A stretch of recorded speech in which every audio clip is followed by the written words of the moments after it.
মোৰ নাম ৰতন কুমাৰ সাহা। মোৰ সৰুপৰা বজালিটি ঘৰ। মোৰ সৰুপৰা বজাৰৰ দুকঠা মিয়াৰী পাট্টা মাটি বৰপেটা জিলাৰ প্ৰাথমিক শিক্ষা বিষয়া ৰাতুল কুমাৰ দাস, তেখেতৰ ককায়েক নাজিৰা ONGCৰ ডেণ্টিষ্ট ডক্টৰ মানক দাস, তেখেতৰ মাতৃ অৱসৰপ্ৰাপ্ত শিক্ষয়িত্ৰী মিনতী দাস। 2016 চনত তেওঁলোকে অবৈধভাৱে ভুৱা নামজাৰি কৰি লৈ তেওঁলোকে মোৰ মাটিখিনি হস্তগত কৰে আৰু 2022 আকৌ বাটোৱাৰ কৰিলে। আচলতে টাউনৰ মতে অফিচ বাটোৱাৰ লাগে, আপোচ বাটোৱাৰ কৰিছে, অংশীদাৰ কাকো নটিচ কৰা নাই বা এই মাপজোখো কৰা নাই। এতিয়া চব টকা পইচা লেনদেন লেনদেনৰ বিনিময়তে হৈছে। মই সাধাৰণ মানুহ, মই কৰ্মৰতে বাহিৰত আছোঁ। সেই সুযোগতে আল্টি মাজতে 2021 ৰাতুল দাসৰ 2 ফেব্ৰুৱাৰীত বিয়া আছিল। তেতিয়া সৰুপেটাৰ পৰা গাঁও প্ৰধান, সৰুপেটা বজাৰৰ সৰুপেটা টাউনৰ গাঁও প্ৰধান পৰাজিত চৌধুৰীয়ে মোৰ পৰা ফোনযোগে অনুমতি লয় আৰু মই পেণ্ডেল কৰাৰ কাৰণে মই দিলোঁ। আৰু সেই সময়তে এটা ঘৰ আছে, কাঠৰ ঘৰ ভাঙি পেলাই তাৰপিছত 2022 তেওঁলোকে দখলত আহে। আৰু মোৰ গাঁৱতে বহুত পুৰণা গছ আছে, প্ৰায় 100 বছৰ 90 বছৰ এনেকুৱা পুৰণি গছ আছে, গছবিলাক কাটি পেলালে। তাৰপিছত এতিয়া মই চাৰ্কুল অফিচত গ'লোঁ, সৰুপেটা চাৰ্কুল গম পালোঁ যে তেওঁলোকে এইবিলাক জালি কাম হৈছে, কাৰণ ইয়াত মানুহ কোনো নাথাকে। মা দেউতাও নাই, ঢুকাইছে, আৰু দাদাও বেলেগত থাকে কৰ্মসূত্ৰে, বাইদেউহঁতে বিয়া হৈছে, মই অকলে আছিলোঁ আৰু মই কৰ্মসূত্ৰে বাহিৰত আছোঁ। সেই সুযোগতে মোৰ পৰিয়াল নাই, মই অকলে ক'ত থাকে এতিয়া? মই বৰ্তমান এই সৰুপেটা মই ওচৰতে ভাড়াত থাকিব লগা হৈছে। মোৰ নিজৰ মাটি থকাটো মই ভাড়াত থাকিব লগা হৈছে। ইয়াতে মোৰ মাননীয় মুখ্যমন্ত্ৰী মই আগতে দুবাৰ হেৰি কৰিছোঁ, মই নিজেও দিছোঁ, আবেদন কৰিছিলোঁ, ৰাইজৰ পৰা কৰিছিল। সেই মৰ্মে হেৰি হ'ল, ৰিপৰ্ট দিছিল, সৰুপেটা চাৰ্কুলৰ ৰিপৰ্ট ঠিকেই গ'ল। বজালি DC অফিচত যোৱাৰ পাছত ফাইল গাইব হৈ গ'ল। তেতিয়া মনোজুৰি কুটুম আছিল ADC আৰু উচ্চ বৰ্গৰ সহায়ক আছিল ভূপেশ শৰ্মা। তেওঁলোকে মিলি প্ৰায় 1.5 মাহৰ ওপৰত ফাইলটো পেলাই থৈ দিছে। ওপৰৰ পৰা প্ৰেছাৰ পাই ফাইলটো পঠালে যদিও ফাইল নম্বৰ চেঞ্জ কৰি দিছে। পুনৰ মোক ফোন কৰি সুধিছে ফাইলটো কি হ'ল খবৰ লোৱা। ফাইল নম্বৰ নাপায়। কোনে কৈছে এইটো? ওপৰৰ পৰা হেৰি প্ৰেছাৰ দিছিল, তাৰমানে সুধিছিল, তাৰমানে ফাইলটো কি হ'ল ক'ৰ পৰা আহিছে? DC অফিচৰ পৰা, এই কি আপোনাৰ দিছপুৰৰ পৰা চিএম অফিচৰ পৰা আকৌ তাৰমানে যোগাযোগ আছিল মোৰ। তেওঁ কৈছে ফাইল নম্বৰটো চেঞ্জ কৰিছে বুলি তুমি চোৱা। সৰুপেটা চাৰ্কুলৰ পৰা আকৌ ফাইল নম্বৰ মই লৈ কিনে পঠাই দিছোঁ দিছপুৰত, সেইমতে পালে। তাৰপিছত মই আহি সেই সম্পৰ্কে মই মাননীয় বজালিৰ মাননীয় উপায়ুক্ত মৃদুল কুমাৰ দাস ডাঙৰীয়াক মই লিখিতভাৱে এখন আবেদন কৰিলোঁ, কমপ্লেইন ৰাখিছিলোঁ, কমপ্লেইন দিয়া হৈছিল।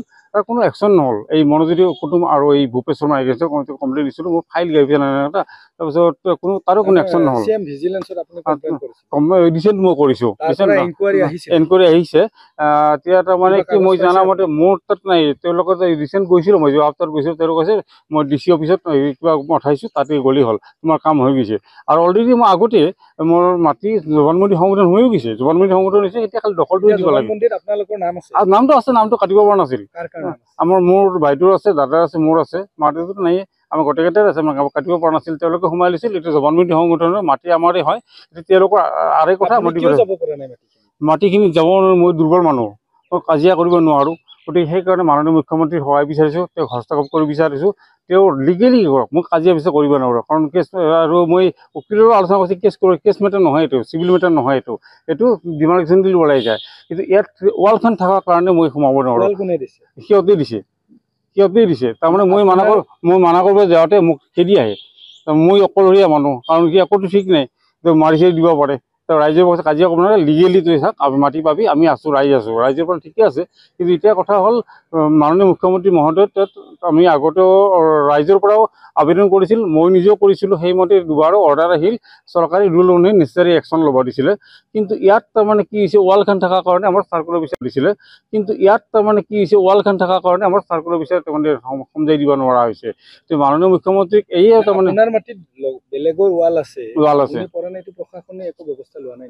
এইটো তাৰমানে আমি মাননীয় মুখ্যমন্ত্ৰীক আবেদন কৰিছিলোঁ।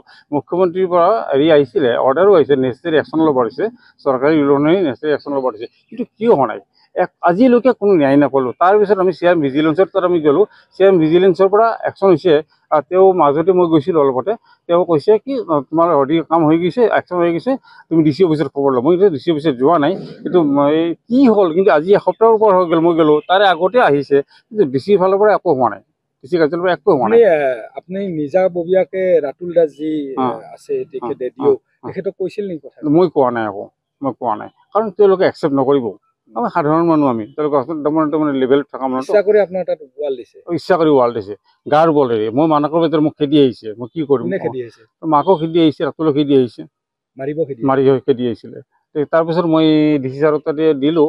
তাৰপিছত কাম বন্ধ কৰে, আৰু কাম কেতিয়া কৰে যেতিয়া নেকি 2 দিন 3 দিন অফিচ বন্ধ থাকে, ছেকেণ্ড ছেটাৰডে বা চানডে এনেকৈ, সেইটো তাতে আমি কাকো নাপাওঁ, ময়ো নাথাকোঁ। গছবোৰ ডাঙৰ ডাঙৰ গছ কাটি পেলাইছে, ডাঙৰ গছ কাটি মই মানুহক তেতিয়া দাউলৈ খেদি আহিছিল, মানসে ডাঙৰজনে ৰাতুলৰ ককাই মানস দাউলৈ খেদি আহিছিলে মোক। তেতিয়া কি কৰিম মই নিৰীহ মানুহ।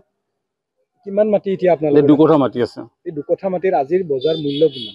আজিৰ বজাৰ মূল্য অৱশ্যে মই জনা নাই, 1.5 কোটি টকা বিঘা হ'ব, মোটামুটি 60 লাখ টকা হ'ব পাৰে। 1.5 কোটি টকা বিঘা সৰুপেটা টাউনতে। এতিয়া আপুনি কি ভাবে, যদি আপুনি নিজৰ মাটি থাকিও যদি এনেকে? মোৰ বিৰাট তোমাৰ দুখ এনেকুৱা হৈছে, আগতে কৰ্মৰত বাহিৰত আছে বেলেগ কথা, আজি তাৰমানে নিজৰ মাটি থকা স্বত্বেও মই সঁচৰতে ভাৰত থাকিব লগা হৈছে।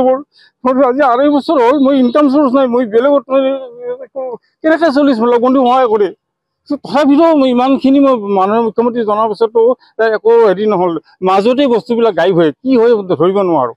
চাৰ্কুলৰ পিছত ঠিকে আছে, চাৰ্কুলৰ পৰা ৰিপৰ্ট ঠিকে যায়, কিন্তু মাজতে বস্তুটো নোহোৱা হৈ যায়, ধৰিব নোৱাৰা পৰা নাই। মই এইটো কথা ক'ব বিচাৰিছোঁ যে আজি চাওক, মাননীয় মুখ্যমন্ত্ৰী ইমান ভাল ভাল কাম কৰিছে, গোটেই জানো ময়ো এজন বিজেপি কৰ্মী হয়, তো মই বিজেপি কৰ্মী হৈও আজি বঞ্চিত থাকিব লগা হৈছে। আজি চাওক, মুখ্যমন্ত্ৰী অসম চৰকাৰে ইমানখিনি ভাল ভাল কাম কৰিছে, আজি এই সকলো ন্যায় পাই আছে। বহুত ক্ষেত্ৰত বহুত কিবা কিবি মই চাওঁ, টিভিটো চাওঁ, বহুতেই ন্যায় পাই আছে, কিন্তু মই কিয় ন্যায় নাপাওঁ?